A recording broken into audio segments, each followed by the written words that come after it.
Buenas noches, mi nombre es Marisa Melara y el día de hoy les voy a hablar sobre los contratos y las obligaciones. Las obligaciones son un vínculo establecido por el derecho, el cual nos obliga a cumplir una determinada conducta. Según Justiano, la obligación es un vínculo jurídico, por el cual somos constreñidos con la necesidad de pagar alguna cosa según las leyes de nuestra ciudad.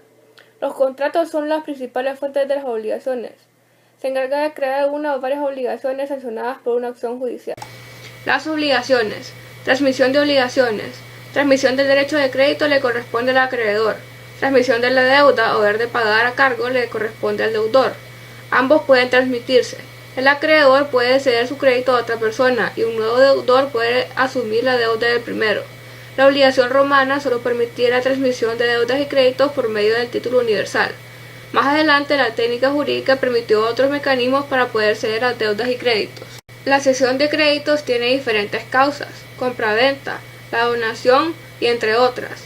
Se podía hacer por medio de una novación o percutio in rem suam. La novación es la antigua obligación por una nueva cambiando ciertos elementos. El procuratio in rem suam se llevaba a cabo usando una representación procesal. Asunción de deudas. Es la situación del deudor por otra persona que asume la deuda. En este proceso también se utiliza la procuratio in rem suam, y la novación, la cual aquí se conoce como delegación. La extinción de las obligaciones. Se disuelve el vínculo entre el deudor y el acreedor. En el derecho romano, la deuda se extingue por medio de un acto solemne, actus contratius.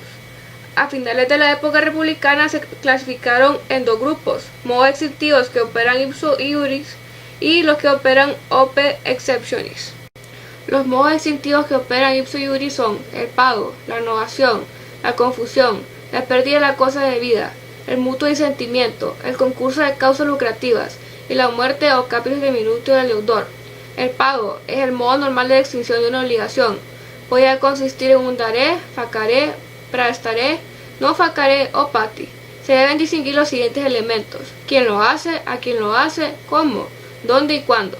La novación, situación de una obligación por otra, puede afectar al sujeto u objeto. Para que pueda existir, las partes deben declararlo expresamente. La confusión es la coincidencia de las calidades del acreedor y deudor en una misma persona. La pérdida de la cosa debida, cosa específica que se pierde por alguna causa no imputable al deudor. La obligación se extingue. El mutuo disentimiento, obligaciones nacidas con obligaciones nacidas de contratos consensuales que cobran eficacia por el acuerdo de voluntades de las partes. Debe darse antes de que una de las partes cumpla con su prestación. Concurso de causas lucrativas. Es cuando el acreedor adquiere por una diferente causa el objeto de la deuda. Los muertos capitis diminutio del deudor son las obligaciones que nacen de delitos, algunos contratos, la sociedad y el mandato. Incluso la mínima capitis diminutio puede ser causa de extinción. Los modos extintivos que operan ope exceptionis son la compensación y el pacto de no petendo. La compensación es la extinción simultánea de dos deudas. Es necesario que las dos deudas estuvieran vencidas exigibles, que ambas tuvieran el mismo objeto genérico, que ambas fueran líquidas, determinadas o determinables, que ambas fueran válidas, que no hubiera excepción que se pudiera poner en contra de cualquiera de ellas. Los fiscales referentes a pensiones alimenticias quedaban excluidos. Pacto de no petendo. El pacto o acuerdo informal de remisión o perdón de deuda. Extingue cualquier obligación cuando se intercale en la fórmula respectiva. Los contratos y otras fuentes de obligaciones. La noción del contrato. La fuente principal de las obligaciones es el acuerdo de voluntades destinado a crear una o varias obligaciones sancionadas por una acción judicial. En el fondo existe un pacto. Se necesita sancionar por el legislador mediante una acción determinada. Los elementos del contrato se dividen en dos grupos: esenciales o comunes a todos los contratos y elementos accidentales que pueden existir o no en un contrato.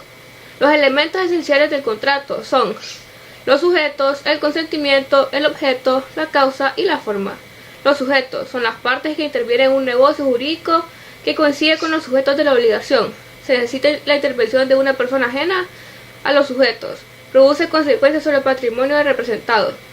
El consentimiento es la congruencia existente de las voluntades declaradas. Se debe referir a los efectos más importantes del contrato.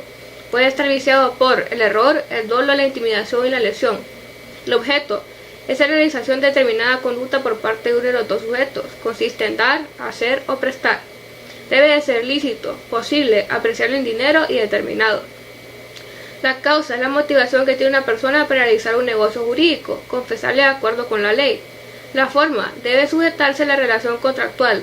En caso de incumplimiento de las partes surgirán medios probatorios para ellas. Los elementos accidentales del contrato pueden aparecer o no en un contrato, y sus elementos son la condición, el término, modo o carga. La condición es el acontecimiento de realización incierta en el cual depende que entre en vigor un negocio jurídico. La condición puede ser de tres tipos: potestativa, casual o mixta. El término es el acontecimiento futuro de la realización cierta. Depende de la entrada o cancelación de los efectos de un negocio jurídico. El modo carga es el gravamen impuesto a una persona en un acto de liberalidad, en una donación, legado o manumisión. No aparece en todos los negocios jurídicos, solo en los actos de libertad. La nulidad o anulabilidad, cuando falta un elemento esencial o cuando uno de los elementos se encuentra afectado por un vicio determinado.